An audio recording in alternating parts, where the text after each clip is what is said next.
Okay, good afternoon, and thank you so much for your patience. My name is Chuck Bell. I serve as the Programs Director for Consumer Reports based in Yonkers, New York. Thank you all for being here today to discuss how online scams have impacted New Yorkers. Today's program will begin with context on the scope and impact of the scam crisis on Americans and the role that social media companies are playing, followed by a listening session with Attorney General Tish James and stories from impacted New Yorkers. And we thank our story sharers for joining us here today. We have Cynthia Norris from Rochester and Connie Rotolo from Long Island. Thank you so much, Cynthia and Connie. I want to begin by thanking our guests and community members who have made this event possible. Particularly want to acknowledge the Elmont Public Library and the Board of Library Trustees. I know Elizabeth Forbes is here, and I think another trustee as well. Thank you guys for your support and help. And also we have Hempstead Deputy Supervisor Dorothy Gooseby is here, so thank you, Dorothy, for your support. And then we have Hawa Bassett, who is Chief of Staff to Assemblymember Mikhail Solage. And I think maybe Assemblymember Solage may come as well, so I want to acknowledge their help and support for consumer protection and ending scams in New York. Your presence here today sends a very powerful message that scams are not a private embarrassment, they are a public problem. And this is how consumer protection is made, when people speak out and the public officials ally with us and listen and take our concerns, and we pass legislation and regulations to protect consumers. So the scale of losses from scams is enormous in this country. Online scams are one of the fastest growing crimes in the country. According to the FBI and the Federal Trade Commission, Americans report losing tens of billions of dollars to fraud every year. But those are just the reported losses. Many victims don't report scam losses due to shame or embarrassment or belief that nothing can be done. A new report that came out today from the Consumer Federation of America, which came out today, projects that Americans are losing $119 billion a year to scams. That's about 7 times higher than official reports. And it reflects the fact that many people never report what happened to them. The report also found that New Yorkers alone lost $6.5 billion to scams. That translates to the average New York household losing $325 a year. The economic impact is staggering, but it goes just beyond the financial losses. We are seeing retirement accounts drained in a single transfer, life savings wiped out with no realistic chance to rebuild, families stepping in to cover housing, medical care, or other basic expenses, and small businesses losing operating capital. People are not only robbed of their hard-earned money, but many are deeply traumatized by the experience. They experience anxiety, depression, loss of trust, and other debilitating symptoms. Relationships suffer, families are shaken, and some have even taken their own lives. So the social media platforms are really central to the scams crisis.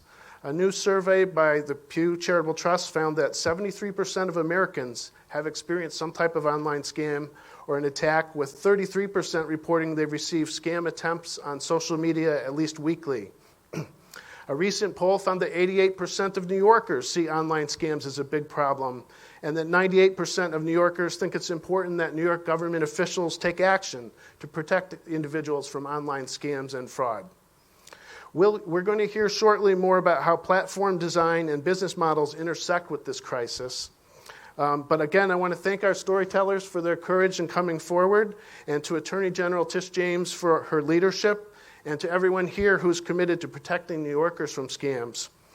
I'm now going to turn to my colleague Justin Brookman, who's Director of Technology Policy for Consumer Reports, for his remarks on the role of social media in enabling and spreading scams. Justin?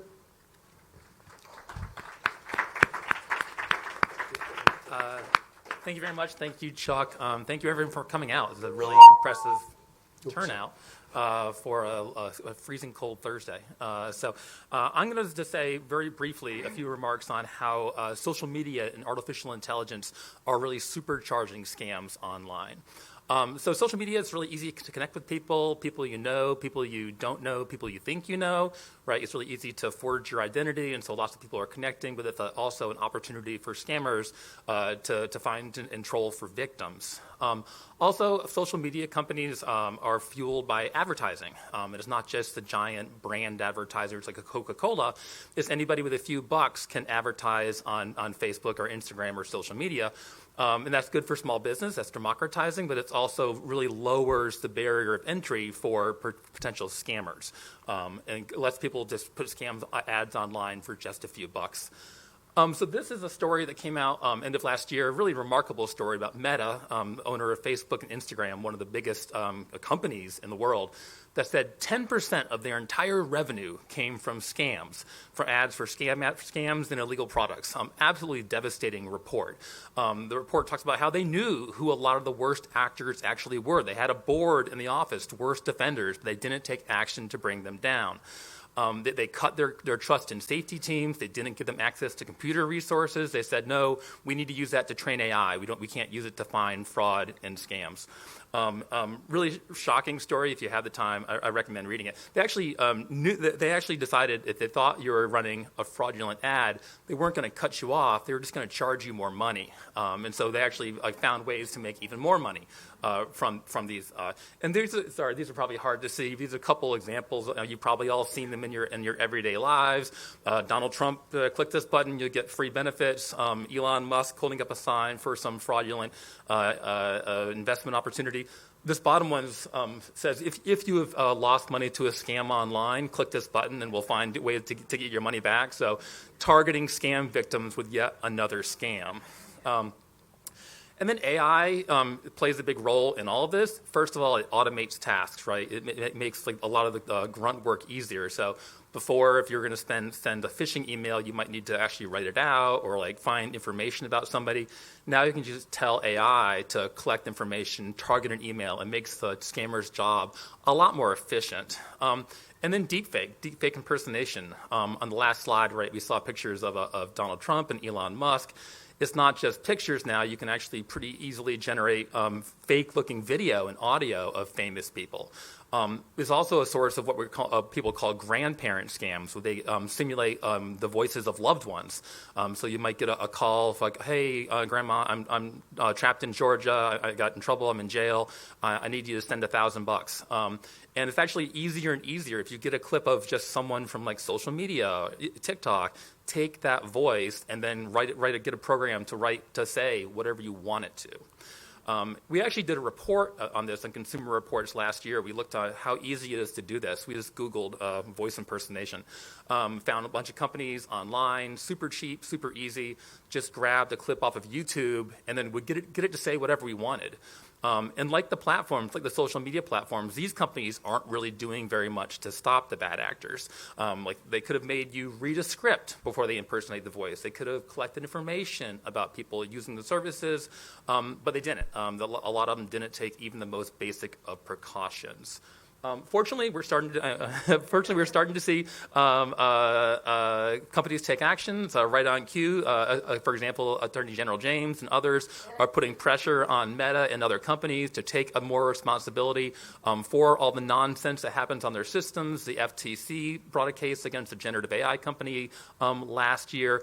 But the law is not clear. And so one thing that we are doing is we're pushing for more solutions. If you're a social media company, you need to collect information about who's advertising. And you need to tell people who really is behind this. You need to invest more resources in fraud prevention. And detection. We've seen a couple bills introduced on this. We saw a bill just introduced this week, the Safe Platforms bill here in New York. We've seen action at the federal level, the SCAM Act, a bipartisan bill. So we're hopeful that maybe after too long it took for this to happen, we're finally starting to see some legislative action on this. And with that brief summary, let me turn it back to my colleague, Chuck, who will introduce the Attorney General. Thank you very much for your attention. Thank you. Well, I want to welcome our Attorney General, Tish James, the 67th Attorney General of New York State. And throughout her career at the Legal Aid Society and as public advocate of New York City and now as Attorney General, Tish James has been fighting for consumers, fighting now in the state level to protect us against subscription scams and against predatory lending from companies like MoneyLion and Daily Pay, and going after scammers and taking complaints. She has terrific staff of very dedicated attorneys and investigators who are working day in and day out to protect New Yorkers. So thank you so much, Tish, and we're going to start our listening session now. Okay. Thank you. Hi, how are you? How you doing? Good. How are you? And Tish, would you like to make a few remarks first before we get started? Oh, it's great to see everyone, and it's also great to see Miss Gooseby. In the Office of the Attorney General, we have a Consumer Frauds Bureau, and it's unfortunate that we have to pay a significant amount of attention to scams against seniors, impersonation scams, scams on the internet, scams related to crypto. The list goes on and on and on. And it's unfortunate because oftentimes what they do is they prey upon your emotions. And the impersonation scams, oftentimes it's the voice of you think it's the voice of your loved one. And oftentimes these scams suggest that your loved one is in a dangerous situation and that they need funds immediately. It happened to a member of my staff. A member of my staff's mother was called and said, your daughter was kidnapped. No. She was kidnapped in a foreign country. And unless you release, I forget what the number was, $50,000, $100,000, harm will come to your daughter. The reality is that her daughter was upstairs in our office working. And so her mother decided just to call me. She hung up on the individual and she said, well, let me just call Tish. And I'm glad that she did that. And so I said, relax. She was crying, she was screaming. She was saying, I don't have $50,000. What am I going to do? They're going to hurt my daughter. Tish, please help. And I said, relax, breathe. And I said, let me go check to see if she's at work. So lo and behold, I went upstairs, and there was her daughter. And so when I returned to the phone, she said, well, the voice sounded like my daughter. It was my daughter. And I said, oftentimes this is what they do. I said, your daughter is fine. And I told her, I'm glad you had the wits to hang up the phone and to call me and to verify. It's important that individuals understand that these individuals oftentimes are foreign actors. And so our office works very closely with the FBI and law enforcement all across this state. It's really critically important that individuals understand that we work very closely with AARP. We try to get notices out to all of you to let you know of the latest scams, but the scams come quick. And so please do not release any information which is private, your Social Security, your bank information, no information at all. And you, all of you in this room, have earned the right to be rude. I wish I were. And that is to hang up. It's okay if you don't want to offend anyone, but if anyone asks you for information or tries to pressure you, please just do the right thing and say, you can blame me. You can say, Tish James told me to be rude. Bye. Okay? Thank you so much. I mean, that is so true. What we see with scams is they so often involve a convincing story. Yeah. There's a convincing storyline, and it's urgent request for action to send payment, usually, is what's involved. We are going to have 4 stories in this listening session, and we're going to ask you, Tish, for your thoughts and your reactions in particular. And our first story is a video story that comes to us from Mary Chambers. And she was targeted through a fake funeral live stream on Facebook. And this is a scam that exploited both grief and community trust. And it's a tough story. I will warn you, this is a really painful one. They're all painful. And this scammer was able to create a fake Facebook page and reach Mary and her family members. So let's take a look at that video. My name is Mary Chambers. My name is Mary Chambers. My family and I was scammed on Facebook. Sonny was our first baby. But when he came out, the biggest thing was his dimples. Sonny was killed on December the 5th of 2024. He had just got off from work in his second job. My nephew was shot 6 times. Everyone started calling and couldn't believe it. I couldn't believe it. I'm screaming. No, we just saw him. We couldn't go to Sonny's funeral in Georgia because we're here in Buffalo. It was around Christmas time. We saw on Facebook that we could live stream Sonny's funeral. That's how my family members shared it among the other friends and family. It was a post on Facebook from one family member. Oh, it's gonna be a live stream, everybody, but you gotta pay for it. We like, okay, but you gotta pay for it with credit cards. We was waiting for it, the live stream from Facebook to begin. 1 o'clock. You saw his face, you saw the time. The pictures that we saw, it was the real pictures of him. Watch Sonny Chambers' private funeral service live streaming. Keep pushing in your credit card information, nothing. And then that's when everybody started calling. Is this a scam? First thing was coming out people's mouth, was this a scam? No, Facebook wouldn't scam us. No, this on Facebook. This looked too real on Facebook. We know a scam when we see a scam, but this was perfect. We tried to contact Facebook numerous times during the whole event. Nothing from Facebook, no communication. You did this, Facebook. You did this. The scammer only got through because you let them get through to us. We would have went through this problem if it wasn't posted on Facebook. We were supposed to be trusting Facebook. The scammers, they took our credit card information that day. So I started getting these unusual charges. I mean, it was just pulling from my bank account $149. I never make a $149 purchase. I had charges coming in from everywhere. We didn't receive the live stream. All we received was more tears. And I don't thank you for that, Facebook. Facebook and all the rest of them, they getting paid and we losing money. It gotta be some accountability now. If you got scammed, like my family got scammed, report it. Don't let the scammers get us no more. We don't want nothing to happen like this to you guys. My nephew meant the world to us.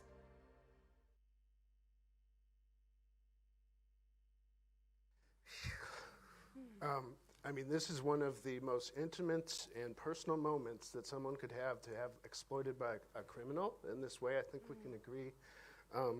Attorney General James, do you have any comments on this one? You know, it's really critically important that we pass stringent data privacy laws, not only in New York, but all across this nation.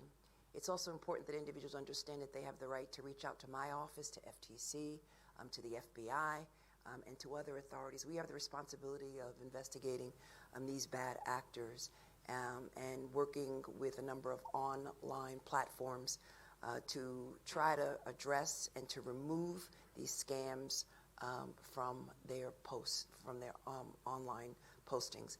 It's really critically important, and again, what individuals do, bad actors do, is they prey upon your emotions, particularly vulnerable and marginalized populations, and they prey upon you when you are at your lowest point. And it's unfortunate that this young woman was preyed upon at the time that she lost her nephew. And so we pray for her and her family, and we're hopeful that she was able to get her funds back. What they do is they ask for your credit card numbers, your social security, all of your private information. Mm-hmm. So again, please do not give out any information, no matter the circumstance. Always check and double check with the vendors. And so it happens over and over again. Again, as what's on the screen, $119 billion scammed, stolen from Americans. I think another thing we can learn from this story is that Mary is saying she reached out to Facebook to complain about the situation, and she didn't feel like they responded to her. And so I think we might see that in some of the other stories that we have. But our thanks to her for sharing her story and calling for accountability. Yeah. Okay, now we're going to turn to Cynthia Norris. Thank you so much for being with us here today. Can you tell us what happened to you in your own words, in a nutshell? Okay. Talking about emotion and being at a vulnerable point. That was me as well.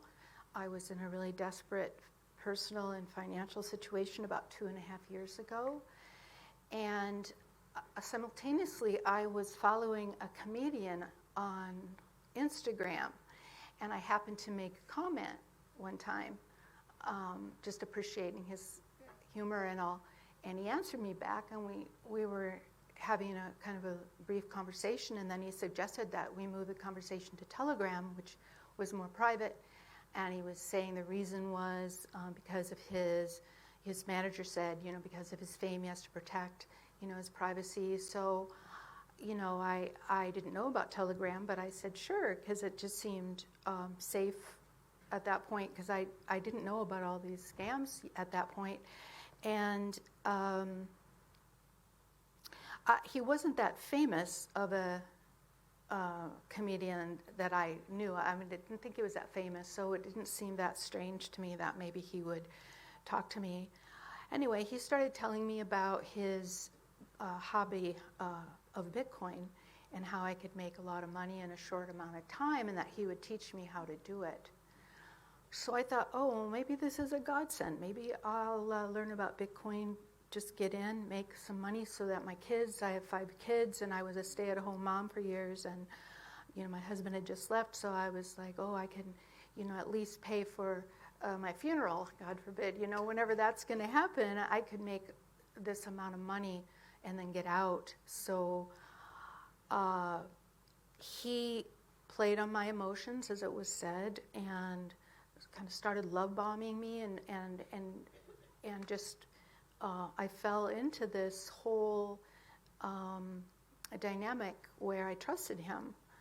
And when it came time finally that I was toward the end of the month, I wanted to get this money back, and I was using my money from our home equity account, and I had to sell the house, but I thought, well, at the end of the month, I'll just pay this home equity back, and I'll still have money from what I invested.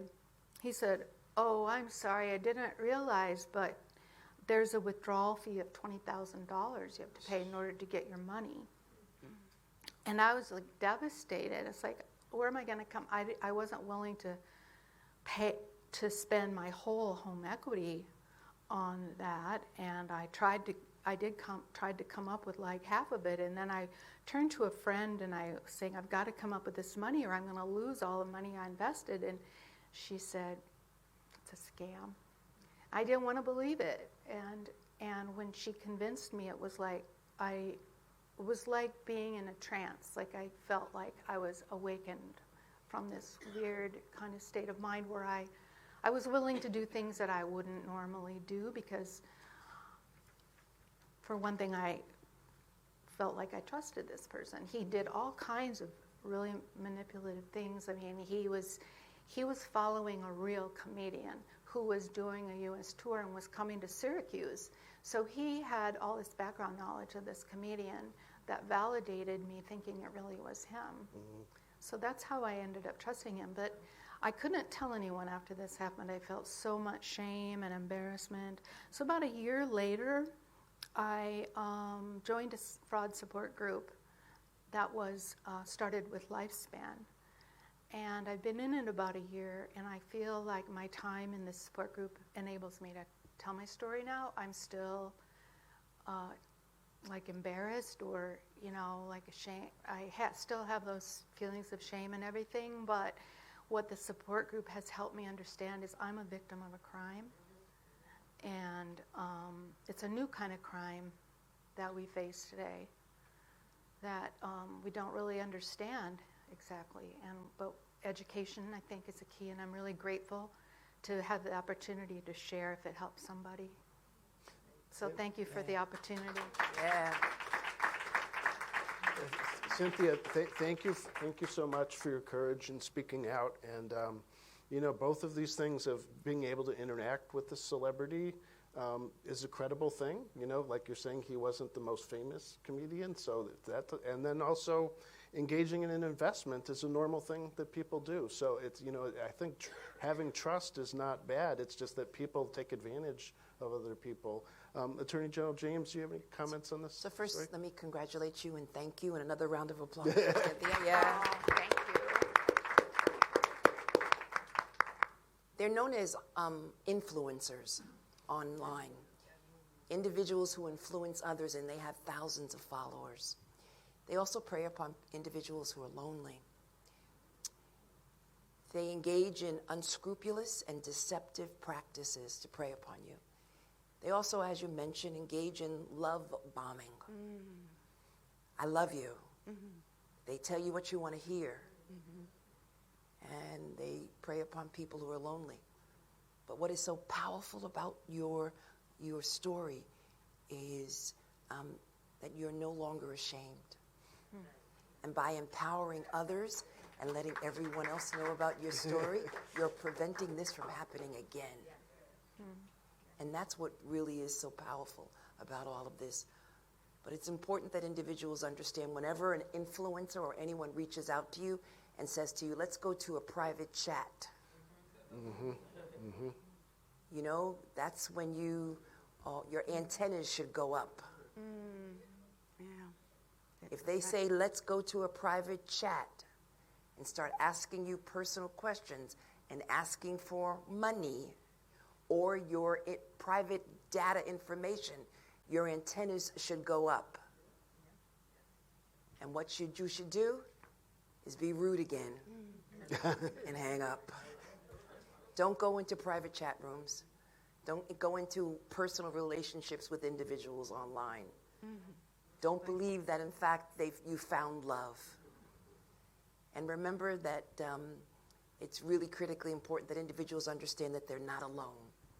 And that there's an entire community of individuals, and there's elected officials and people in positions of power who can help you. Thank you. Thank you.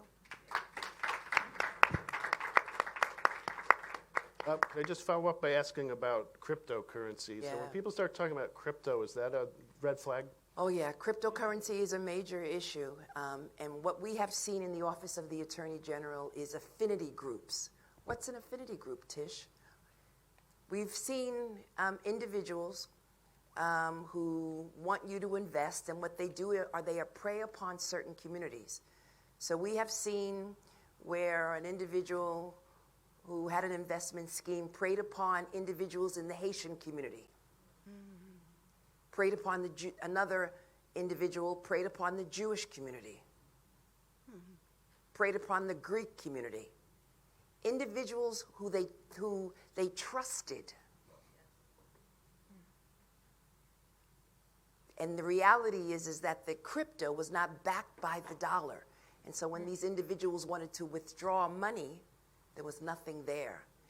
And oftentimes the bad actor, the individual who they trusted, used the funds for personal reasons or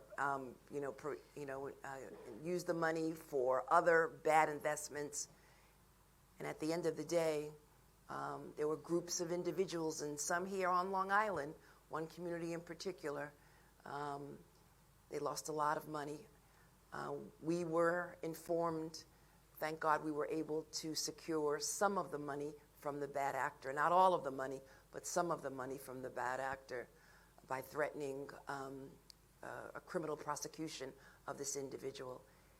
Not only do we have civil authority, we also have criminal authority, and we also work with district attorneys, and as I mentioned earlier, we work with the FBI, FTC, the Federal Trade Commission, and other agencies. So again, please know that the Office of the Attorney General is here to assist you, and you can reach us at 1-800-771-7755, and we'll share that information.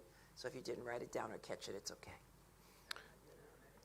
Thank you. Just one other thing I'd like to bring out is that Facebook and Instagram seem to be a platform where scammers go to recruit people or to try to invite people to go to Telegram or some other messaging platform. So is that something you've been seeing in your work? Yeah, we've been seeing it as well. So I think, people, as the young lady prior to Cynthia's mentioned, it's not Facebook. Facebook we trust. Again, just understand that a lot of these platforms, there's bad actors on these platforms that prey upon certain groups and principally prey upon senior citizens who are lonely, senior citizens or individuals who want to make a quick buck, or individuals obviously who feel that they can trust that individual because they're part of their group, affinity group, or group of a member of their community. Thank you so much. Thank you, Cynthia, for your story. And so would you encourage other people to join a support group if they've been scammed? Absolutely. Absolutely. You experience that you're not alone, and you're able to tell your story to people that will listen, and it helps you get over it. Yeah, and it's the stigma of shame. Yeah. Right. It's that stigma. I can't believe I fell for this. Yeah. And you keep it to yourself. Yes. And at the end of the day, there are others. And so we've got to tell our story. We cannot be silent. We've got to empower others. And most importantly, we've got to seek help and assistance, because accountability is key. Accountability is key. And the only way to hold individuals accountable is to go to agencies or government offices where they can bring criminal charges and or civil charges and get your money back. Thank you. Okay, our next story comes from Andrew Courtney, and he's a neighbor and a personal friend of mine. His Facebook account was hacked and used by scammers to impersonate and target his friends. This is a scam that weaponizes your identity and takes advantages of your online relationships. So can we see this video, please? My name is Andrew Courtney. I live in Croton-on-Hudson in the Hudson Valley, New York. I am a retired fine arts teacher in the public school system. I was hacked badly on Facebook about a year and a half ago. I have an estimated 1,000 friends, as they call it, on Facebook. I have a habit of getting lunch many days at a local delicatessen in my town. The owner said to me one day, "I really am interested in your car you're selling." What car I'm selling? I didn't know what he was talking about. This Honda for $8,000. No, I'm not. Please, this is fiction to me. I don't know what you're talking about. He said, "I saw it on Facebook in a driveway." He thought it was my driveway in the photo. There were others that emailed me, I think maybe a phone call or two. Andrew, could you tell me more about the Honda? And so it's a ripple effect. And I was hacked. The initial reaction, of course, is, first of all, anger, embarrassment that some good friends of mine have caught up in this hack. How do I undo that? I went and took a look at my account, and they had copied pretty accurately my Facebook page, plus this new thing I knew nothing about called Facebook Marketplace. It was all fiction, of course. I called the Croton police, and a nice policeman said, "There's nothing we can do about this, Mr. Courtney. You might want to call the FBI." So I did. And basically he said, also, "There's nothing we can do about this, Mr. Courtney, because mostly all of these hackings come from foreign countries." I think Facebook is a direct accomplice to the crime of hacking perfectly innocent people who are customers. I think that older folks are particularly vulnerable to this kind of scamming. I would say, Mr. Zuckerberg, how come I don't have a connection to Facebook to say, "Hey, listen, I think I'm having trouble here. I think somebody's hacked into my account. What do you plan to do about it?" Not next week, tomorrow. Facebook is making $16 billion a year on fake, phony ads. That is criminality. In New York State, for example, I think our Attorney General and others can work very quickly to move on Facebook with this mass of people that have been criminalized by Facebook's activity. There are more of us. It's not just me, it's us. And many of us now are making a statement, and we're coming together. You too can join us. Now it's time to tell people, because we know we have people at our back.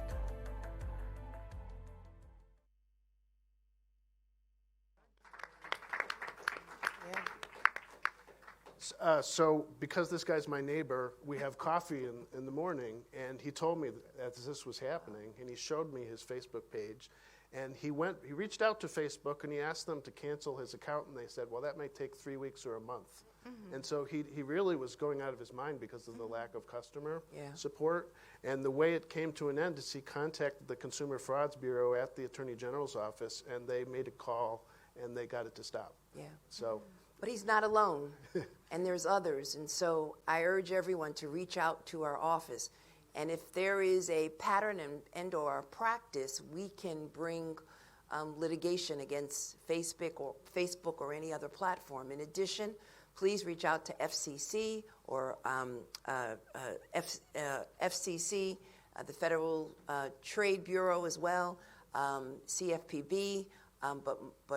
But the first place that you should reach out to is the New York State Attorney General's office so that we can investigate and perhaps initiate a claim against Facebook or any other platforms for engaging in deceptive business practices, unscrupulous and or unfair practices in the state of New York. And it's really critically important because Facebook, I've heard about this, and particularly on Facebook Marketplace, where individuals go to purchase cars, et cetera, homes, et cetera. And there's a lot of fraud.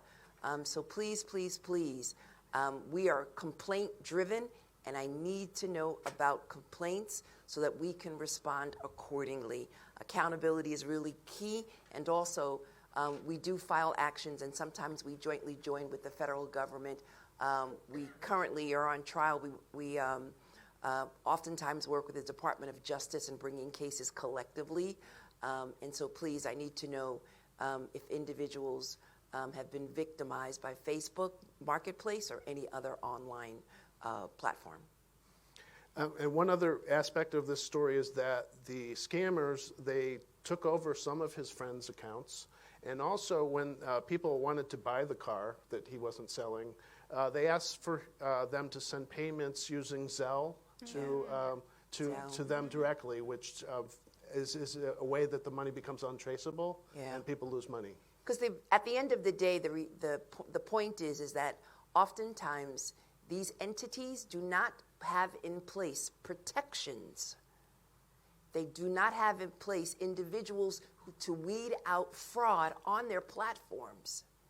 And so without safeguards in place, this type of illegal, unscrupulous, deceptive business practice will continue. Again, it comes down to accountability and holding them accountable for not having in place protections to safeguard your personal data and or your finances, and to remove accounts that have been manufactured, that have been, that are fraudulent, where individuals, again, attempt to engage, in falsely impersonation. Thank you. Thank you. And our last story comes from Connie Rotolo. Hi. So Connie, Hi, thank you so everybody. much for joining us. And so your story has two parts, right? Yes, it The does. one part was that you got induced to join a romance scam. Correct. And then the second part was you went to a support group on Facebook. Can you tell us about what happened to you? Okay. Hello, everybody. I'm glad to be here to get out my story because I thank you. think it's very important. People don't realize there's such evil in this world. I never realized, coming from a generation that trusted everybody and anybody. So my husband had died a year before COVID. COVID came in. I was his caretaker for 10 years. And you're alone. You're in the house. There's nobody around. And you're just looking at the walls. So a friend suggested to me, why don't you go on a dating app? And I said, are you kidding me? I've been married 45 years to the same man who knows about dating apps. He said, try it. Okay, I tried it. The first day, I did not like it. But somebody squeezed through, a gentleman. And he started conversing, small talk, as you would meet somebody in person and get to know them. This was the get to knowing phase. How are you? Where do you live? what happened? Do you have a husband? No, my husband died. Oh, my wife died also of breast cancer. She died in my arms. I have no children. Do you have children? I said, yes, I have one child. So it was small talk to begin with. He claimed to be a civil engineer, and he was in the Philippines on an infrastructure project, showing me his pictures of project with his hard hat on, directing men to do the work. So we still continue to speak. So one day he started with 13 of my men fell through the construction site and got injured. Now in the Philippines, there is no medical care, or I'm responsible for the medical care. And I just went along with it. Then he was going to the airport to go to Dubai. And supposedly there was an older gentleman behind him who switched him a suitcase. When they went to open it at customs, it happened to be full of cocaine. And they blamed him. So they took him to jail. Okay, so now he had to get out of jail. He needed money. The next thing was he was going to another job site, and in the cab, he was robbed by the cab driver, and they took his wallet and whatever else he had. I said nothing. Then he started. He showed me a check, which if I passed it around in this room, you would say it came from J.P. Morgan. It was so real. He said, it's $7 million that's coming to me for this project. Now, I can't cash it right now until the project is over, which won't be till about 2 or 3 more months. But I need money. So me trusting, not knowing anything, I sent him 5 wire transfers. Now, these wire transfers went to other entities, people, corporations in the United States. Now, they were vendors. Now, did these vendors take this money? Did they kick it back like a money laundering scheme? What did they do with this? So I said to him, I need my money. I need it. But don't worry, I'm going to cash my check. And the story kept going on and on. Eventually, I didn't get my money, okay? But he kept in touch with me that every week the money was coming, and I got disgusted. I went to the Nassau County Police Department. I went over to the 4th Precinct, and I told them my story. They took down the information. They gave me 2 case numbers. That was it. I hear from nobody. And I say, you know what? The cops got a lot of other things to do than hear my story with my romance scam. They assigned me to a detective who was in charge of cyber crimes. And he took on the case supposedly. I didn't hear from him either, so I kept calling him. I guess he must have been disgusted of hearing from me, so he said, look, we traced him to the DR, the Dominican Republic, and I'm sorry, it's out of our jurisdiction. That's it. Well, me not giving up, I cannot let something go. I had to hire a private investigator, which I did. So this investigator was an ex-NYPD captain who opened his own private eye agency with the help of another former police officer and an FBI agent. I met him in Starbucks. I gave him a binder of everything from A to Z, from every shred of document. And he said, oh my God, he said, you did all the work for me. I said, well, I can't just throw papers at you and try to decipher stuff. No. Okay, so he takes it. And the first thing I hear from him is that he went to California because I kind of traced this guy back to California with this name. So he went to California, he spoke to the police there, and there was a person by his name, and he scammed 3 women out of $4.3 million. Wow. Wow. Wow. So he came back, and one of the women that I had to send money to, he visited her in Stowe, Vermont. She claims she knew nothing about it, but the money did go to her. The wire did go to her. So what he did was he opened an investigation with the local police in Vermont. Okay? He came home. That was it. So I call him periodically. How's it going, Pete? Well, nothing new. I'll contact you. So I lost my phone. And I had to call his number. And supposedly he lost his phone. So we lost a little of contact. All right. So at the end of the day, did you get the money back? Well, he had said to me, we have to stand down. I said, what do you mean stand down? He said, the Secret Service knows about the scam on the East Coast, and this has been compromised. You have to quit, and I have to quit what you're doing. So I said, well, what about my case? He said, it's dead. Yeah. Wow. So Wow. me not giving up, I'm scrolling on Facebook, and now I don't know if anybody in this room have dealt with recovery groups. Okay, I will tell you what a recovery group is. At that point, there was about 15 of them. Did you lose your money online to a scam? Contact us. Give us your name, whatever, the description, whatever. What do I have to lose? So I did it to 4 groups. One happened to come in as IC3, which is the FBI. Mm-hmm. I got in contact with him. I gave him the information, blah, blah, blah, blah, blah. There's a platform. Platform is you have to give them money. Okay. So your experience with these groups was actually that they were also I was in scammers. deep with them because, first of all, I was pissed. Yeah. I lost my money. Now I am going to try to recover my money. So I go into 4 groups.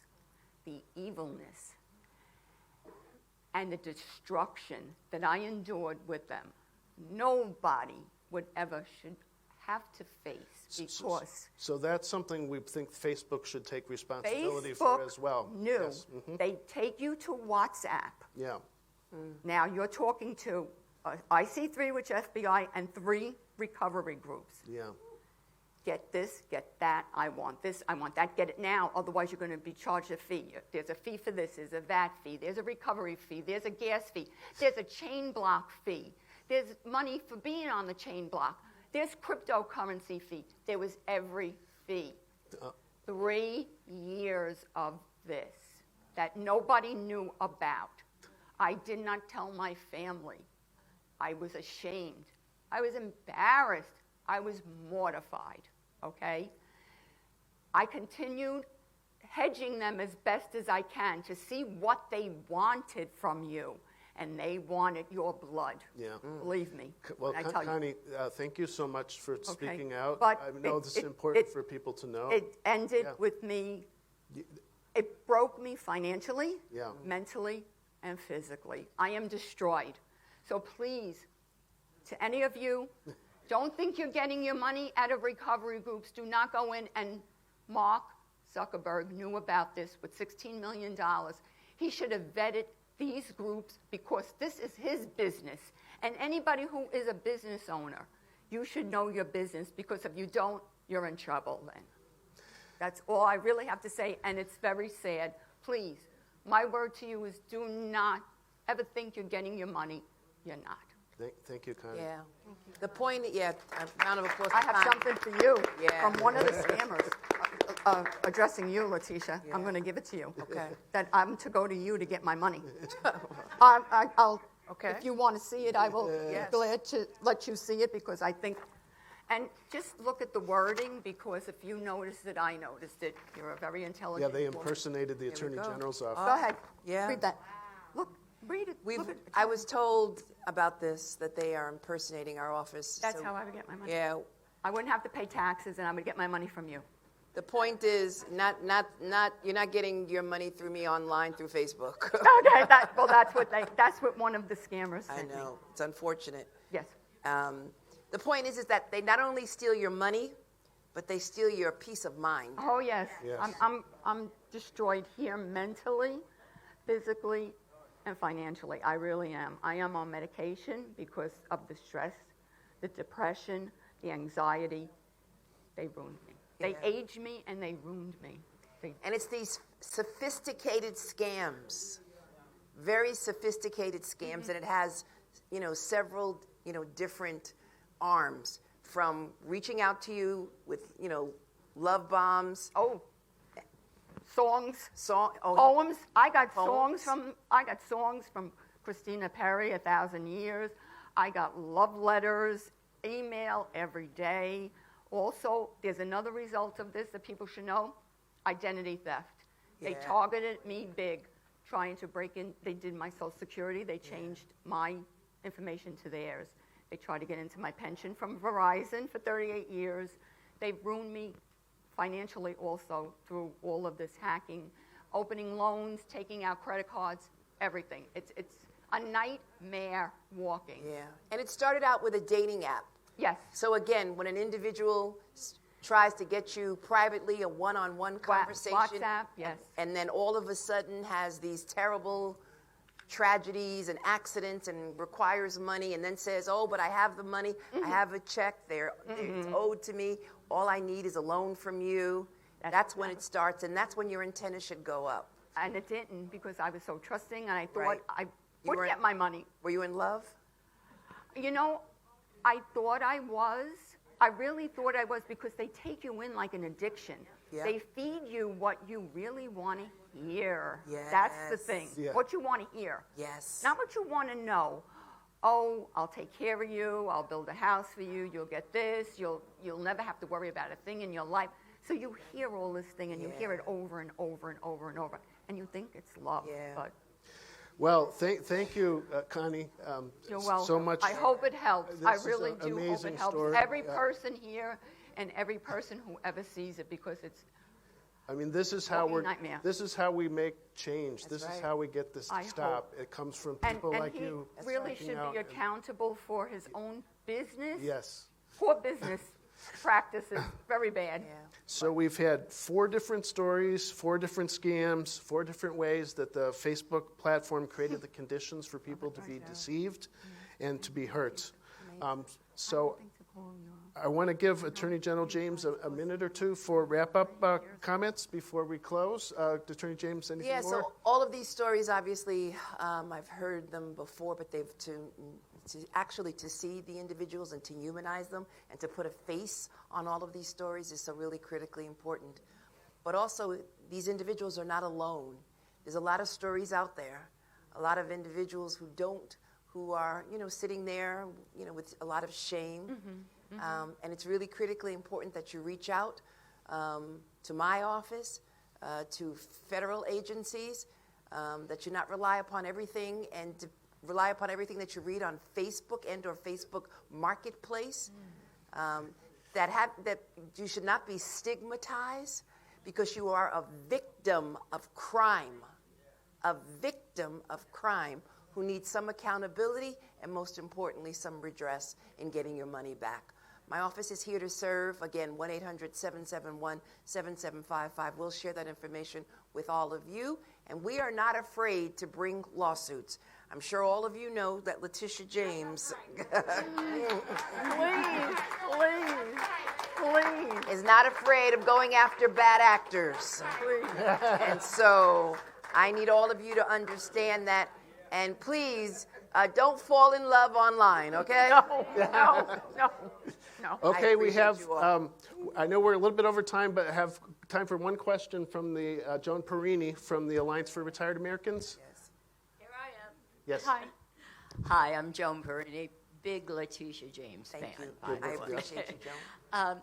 My question is, when these scams happen from banks, there are systems in place to detect fraud and protect the consumer. But now, many of these scams start on social media platforms. Why isn't there the same accountability for these social media platforms? And what changes could prevent the spread of these scams on social media platforms? Excellent question. So a lot of the laws come from the federal government. And right now, the federal government has retreated from its primary responsibility to keep consumers safe. And so what we really need to do is to make sure that we reach out to members of Congress and let them know that they should pass laws so that they could, so that these banks, not only, and also there's these online banks now. Banks that don't have a physical structure, but they're online. We need to make sure that there are safeguards in place to protect consumers. That is what is so really critically important. And right now, there are some individuals in Congress right now want to preempt state attorneys general from doing our job. They want to say those state attorney generals, they shouldn't be in this business. When it comes to finance and financial instruments, it's the federal government that should have primary responsibility. And we fight preemption each and every time.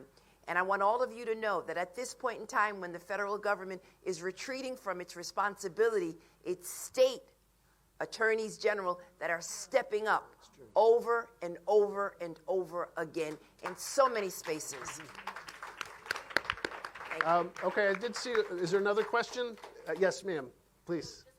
Just one. You got a mic. We got to get the mic over to you. Just one question. Hi, everyone. My name is Josh Carrera, and I am here because I want to fight for everyone in this room.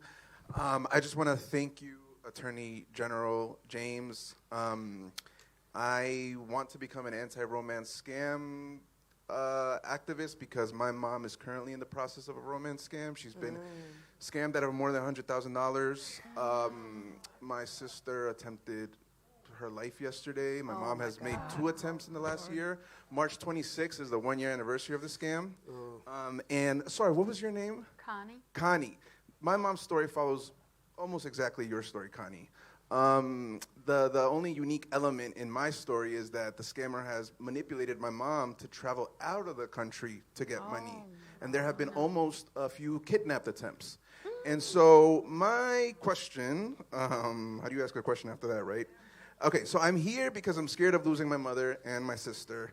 I'm also here because no matter how much I exhaust myself, I have a full-time job, I have all these responsibilities, this is a losing battle that without legislation, it doesn't address every part of the system that enables this crime. So, Attorney General, I have filed reports with the NYPD, the CFPB, the DFS, your office in January. I tried the IC3, but the Facebook page where you make complaints to crimes, it takes 2 hours to fill out because the scam is so complex, and then the website crashes at the end. Right. Yes. Fortunately, the office of Senator Gillibrand has offered to fill out the form or take my responses, send it to Kash Patel. Hopefully he comes over and helps us, right? But my question is, no, I'm joking, obviously. So my sister made an attempt on her life yesterday. The scammers constantly still pressuring my mother. What tools exist right now so that families like mine, so we can intervene for when loved ones are actively being exploited, and it won't stop? She's in therapy. Like, we've tried everything. I'm not even going to go into the details because my story is so similar to yours, Connie. Wow. And I just want to know, obviously legislation needs to pass. Yeah. These tech companies need to be held liable. Yeah. But sometimes there's immediate help that you need right away. Yeah. I just want to say, the last thing I want to say is, Connie and Cynthia, right? You guys are heroes. You guys are heroes. No, seriously. No. You guys are heroes because I wanted to bring my mom to this, but my mom and my sister, from pressure from the scammer, had a falling out, and so my sister tried to take her life. And so when I come here and I meet people like you that've been through it and that show up regardless of the shame and stigma, it's really inspiring for people like me that are trying to keep my mom and sister alive, quite frankly. So with that, I took too much time.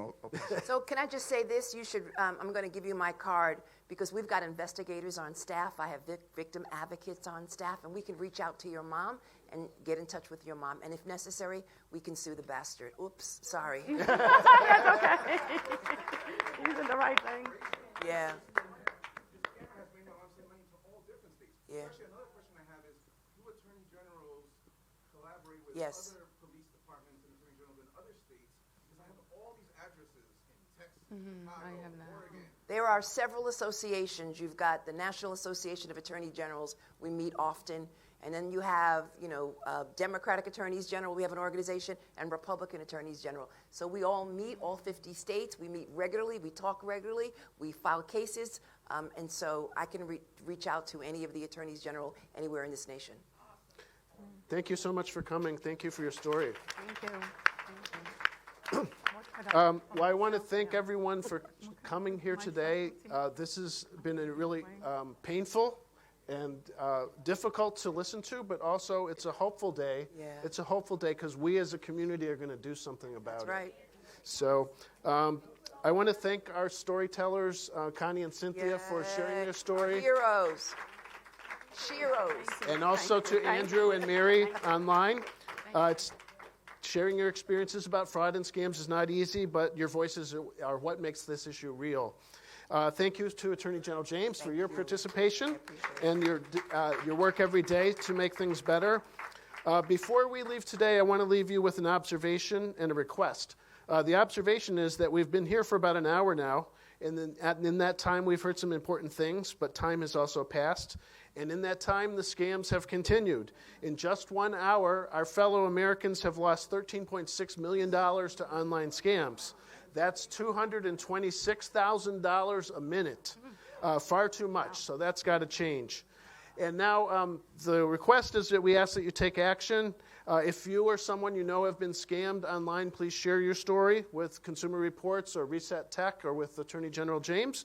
And then join the campaign by this group called ECO to demand accountability from Meta. And this is one of the biggest platforms, as we've discussed, that's enabling scams to continue. There's over 30,000 people that have signed this petition, so if you can please use the QR code, you can sign this petition online and join in the movements to get some accountability from Facebook and Meta. And my information is right there. And you call 1-800-771-7755 if you have a consumer complaint or a scam to report. Thank you again to all. Thank you to the organizers, and thank you to Elmont Public Library.